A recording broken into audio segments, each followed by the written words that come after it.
1, Nga pala. 2, Ang galing ako sa 3, 4, 5, 6, 7, 8. Yung pinang-tricycle. And then your tip. Wow! Congratulations! Bigyan ng jacket yan. Home Service Salon by Sasong Roel Curtis Studio.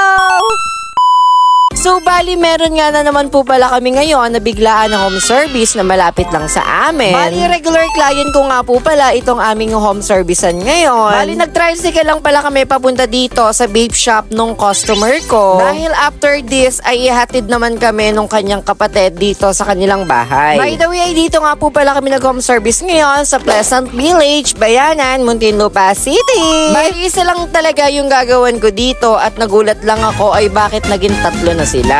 Bali, dalawang hair color and Brazilian hair botox yung gagawin ko dito ngayon. At dito naman sa isa ay dalawang klaseng matataas na hair treatment. Bali, ang assistant ko nga po pala ngayon dito ay ang aking kapatid. At syempre, walang iba kundi si Jowa. Bali, confident nga po pala ako sa pag-home service ko ngayon dito. Dahil bukod sa kasama ko na ulit si Jowa sa aming pag-home service, ay regular client pa namin yung aming ginawan ngayon. Kaya naman ay confident ako gumalaw at magtrabaho ngayon. Sa mga nagtatanong nga po pala kung magkano yung aming rate ng pag-home service, ay 3,500 worth of her services. Book now!